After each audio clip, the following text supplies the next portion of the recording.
আমরা আদিনাথ মন্দিরের ঘাটে নেমে গেলাম। নেমে গিয়ে আমি সিঁড়ি দিয়ে উপরের দিকে উঠতেছিলাম। উপরে ওঠার পর দেখলাম প্রচণ্ড রোদ, কিন্তু প্রচণ্ড বাতাসও ছিল। এটার জন্য খুব ভালো লাগতেছিল। তারপর আমরা ঘুরে ঘুরে চারপাশটা দেখতেছিলাম। এখান থেকে মন্দিরের দূরত্ব হচ্ছে 5 মিনিট। হ্যালো ভিউয়ার্স, সবাই কেমন আছেন? আমি লুনা। আমি নিয়ে আসলাম আমার নতুন আরেকটি ভিডিও। মহেশখালী এসে আমার একটা জিনিস খুবই ভালো লাগলো যে এখানে প্রচণ্ড রোদও ছিল, প্রচণ্ড বাতাসও ছিল, সাথে এখানে এত গাছপালা ছিল যা বলার মতো না। এর জন্য আমার ভালো লাগছে যে এখানে আমি প্রচুর গাছপালা দেখেছিলাম। চারদিকটা শুধু সবুজ আর সবুজ। চলে আসলাম আমরা মহেশখালী আদিনাথ মন্দিরে। কক্সবাজার জেলার মহেশখালী উপজেলার মহেশখালী ছোট্ট ইউনিয়নে ঠাকুরতলা গ্রামে এই মন্দিরটি অবস্থিত। সমুদ্র সমতল থেকে প্রায় 85.3 মিটার উঁচুতে এই মন্দিরটি। সমতল থেকে এর 69টি সিঁড়ি রয়েছে। আদিনাথের অপর নাম হচ্ছে মহেশ্বর। এই মহেশ্বরের নাম অনুসারে মহেশখালী করা হয়। ও ভালো কথা, এটা কক্সবাজার থেকে 12 কিলোমিটার দূরে মহেশখালী অবস্থিত।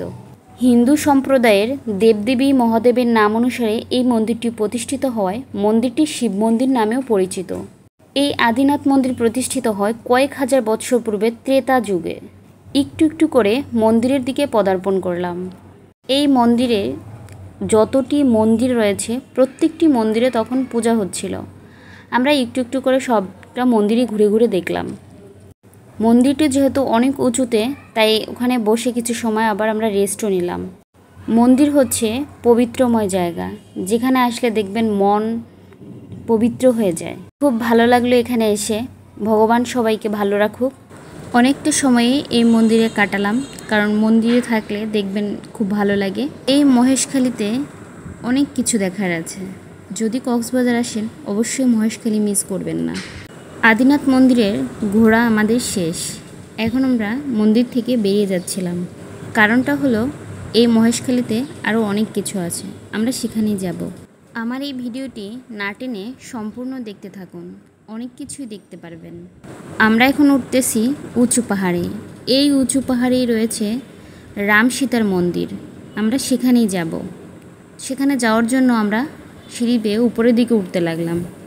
এখানে এসে আমি একটা জিনিস দেখলাম, সেটা হলো আমাদের এলাকাতেও কম বেশি বাঁশ রয়েছে, কিন্তু সে বাঁশগুলো বেশি মোটা না।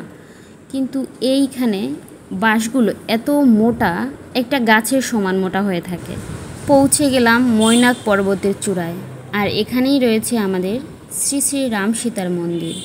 আদিনাথ শিব মন্দিরে যখন আসবেন এর পাশেই এই মৈনাক পর্বতের চূড়া, আর এখানেই শ্রী শ্রী রাম সীতার মন্দির রয়েছে।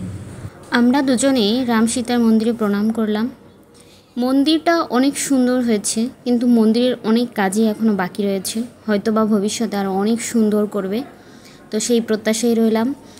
এরপরে আমরা চলে গেলাম, এর পাশে ছিল এই একটা স্বর্ণ মন্দিরের মতো তৈরি। এখানে আরও অনেক জায়গা যাওয়া যায়, কিন্তু আমরা আর বেশি দূরে গেলাম না, আমরা এখানেই থাকলাম। নিচের দিকে আর একটা মন্দির তৈরি হচ্ছে, এখনও কমপ্লিট হয়নি। হয়তো এর পরের বার যখন যাব বা যাবেন কেউ, তখন হয়তো বা দেখতে পারবেন। এত উঁচুতে ওঠার পরে যখন আপনার কষ্ট হয়ে যাবে, এই কষ্ট আর থাকবে না, কারণ এখানে থাকবে প্রচুর বাতাস। আপনি একটু সময় বসে রেস্ট করে নিতে পারবেন। এটা ছিল মন্দিরের বাহিরের অংশ। এখানে অনেকগুলো দোকান রয়েছে। পূজা দেবার জন্য এখান থেকে আপনি সব কিছু নিয়ে যেতে পারবেন। আবার পুজো শেষ করে যদি কেউ নিরামিষ খাবার খেতে চান, সেও এখানে খেতে পারবেন। তো ভালো থাকবেন সবাই, আবার দেখা হবে নতুন কোনো ভিডিওতে। ততক্ষণ সবাই ভালো থাকবেন, সুস্থ থাকবেন, সবার মঙ্গল কামনা করি।